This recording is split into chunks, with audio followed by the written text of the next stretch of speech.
Ketika New Mind mendapatkan mandatnya, 1 tahun kemudian diputuskan sebuah kebijakan tingkat dunia, yaitu dalam negeri Indonesia, emas menjadi alat tukar sejajar dengan alat bayar rupiah.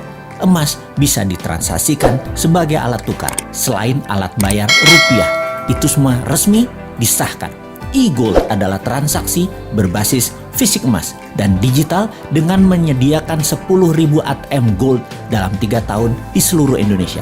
Dengan adanya ATM Gold, semua orang kalau memerlukan fisik emasnya bisa dalam 24 jam melakukannya. Kemudian, transaksi antar negara dengan Indonesia akan menggunakan emas sebagai alat tukarnya 3 tahun kemudian setelah kebijakan nasional itu dijalankan. Diharapkan dalam 3 tahun setelah hal ini, semua di regional ASEAN, e-Gold menjadi alat tukar resmi antar negara ASEAN dan negara Selatan Pasifik. Dalam 5 tahun, seluruh tambang emas Indonesia menjadi underlying emas fisik e-Gold. Semua ini sesuai dengan pasal 33 Undang-Undang 45 bahwa kekayaan alam milik rakyat 100% dan menjadi base transaksi 24 negara, negara ASEAN dan negara Selatan Pasifik, dari ujung Birma sampai Guam. Kemudian masuk ke seluruh negara di dunia yang berpenduduk mayoritas Islam dan negara yang kuat pendanaan syariah seperti Inggris dan Uni Eropa dalam 5 tahun setelahnya. Maka dalam 15 tahun setelah kebijakan diterbitkan, ditargetkan 50% transaksi dunia menggunakan e-Gold. Emas adalah pengadil yang adil. Indonesia akan menjadi negara pertama bebas inflasi.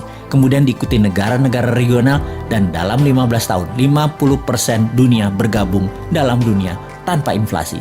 Harga emas akan dibuat diam, tidak bergerak, tidak di-floating lagi berdasarkan demand dan supply agar oligar dan globalis tidak bisa bermain harga. Harga emas akan diam, dipatok diam. 1 gram emas sama dengan 1 juta rupiah.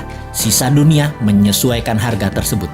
Sejak saat itu, harga di dunia dimanapun atas barang yang sama adalah sama. Sungguh, kita memerlukan konsep bernegara yang sontoloyo untuk membuat Indonesia menjadi negara superpower. Kita tidak butuh populis, tidak butuh diliput kegiatan kecil-kecil. Kita butuh gerakan besar yang berani. Seberani pejuang kemerdekaan tahun 45 ketika mereka ditangkap dan dieksekusi sekutu, juga dieksekusi Belanda. Mata mereka tidak terpejam, wajah mereka tenang, tidak menunjukkan ketakutan atau kemarahan. Wajah mereka seperti diliputi cahaya. Itu kesaksian banyak para tentara asing yang bertempur melawan kesatria bambu kuning tersebut. Semua itu membuat mereka ragu perjuangan mereka, para tentara sekutu dan Belanda itu. Karena di bawah sadar mereka tahu, kesatria bambu kuning ini dibela alam, diberkahi Allah, Tuhan semesta alam.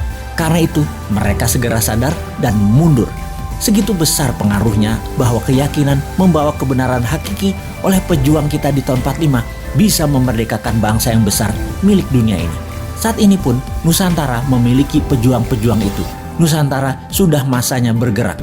Wahai para pemuda, Anda bersiap berjuang dengan berani, berjiwa tenang karena tahu ini semua perjuangan untuk Indonesia menjadi pengadil dunia teradil untuk membuat dunia ke depan damai selama 1000 tahun.